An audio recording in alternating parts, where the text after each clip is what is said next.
நீங்க தண்ணி குடி தண்ணி விற்கிறாங்கல்ல சில கம்பெனிகள், மினரல் வாட்டர், மினரல் சும்மா பொய்யது, ட்ரிங்கிங் வாட்டர், குடிக்கிற தண்ணின்னு விற்கிறாங்க பாட்டில். இந்த குடிக்கிற தண்ணியில பூச்சி மருந்து கலக்கிறான்னு உங்களுக்கு தெரியுமா? நீங்க குடிக்கிற எந்த பானமா இருந்தாலும் அதுல பூச்சிக்கொல்லி மருந்து கலக்கப்படுகிறது.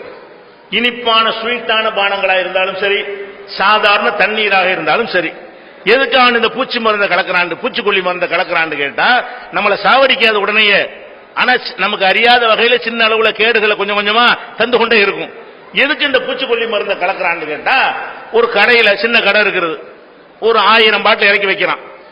1000 பாட்டில் ஒரு நாள் 2 நாள் விற்குமா? விற்காது. ஒரு வாரம் 10 நாள் ஆகும். 10 நாள் தண்ணி இருந்தா கெட்டு போயிடும், புழு பூச்சி வந்துடும். அப்ப வியாபாரிக்கு நஷ்டமாயிரும், வியாபாரி திருப்பி கொடுப்பான், கம்பெனிக்கு நஷ்டமாயிரும்.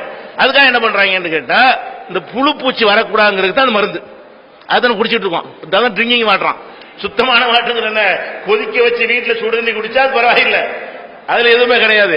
இந்த ட்ரிங்கிங் வாட்டர் குடிச்சீங்கன்னு சொன்னா அதுல என்ன கலக்கிறான், அந்த தண்ணி கடைகள்ல பல மாதங்களுக்கு வைத்து விற்க வேண்டும் என்பதற்காக வேண்டி, பூச்சிகள் உருவாகாம புழுக்கள் உண்டாகாம இருப்பதற்காக வேண்டி இந்த மெடிசன் எல்லாம் கலக்கிறான்.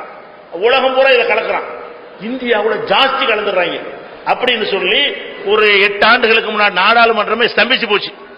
அதை எடுத்துக்கொண்டே காட்டி ரிப்போர்ட்டை காட்டி தடை செய்ய இந்த பானங்களை எல்லாம் இன்று நாடாளுமன்றத்தில், இந்திய நாடாளுமன்றத்தில் எம்பிகள்லாம் கோரிக்கை வச்சு அவ்வளவு ஜாஸ்தியா கலக்குறாங்க. உலகம் எல்லாம் எவ்வளவு கலக்கணும் கணக்கு வச்சிருக்கிறானோ, அவன் ஒரு வாரத்துக்கு கெட்டு போகாத கலக்குவான்.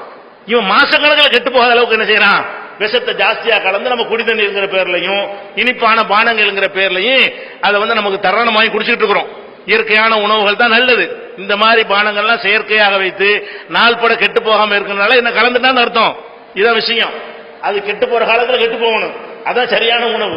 கெட்டு போற காலத்துல கெட்டு போகலன்னு சொன்னா சரியான உணவு இல்ல, என்னமோ பண்ணிருக்கான்னு அர்த்தம். சரி, அது விட்டுருவோம். இப்படியான ஒரு நிலையை நீங்க பாக்குறீங்க.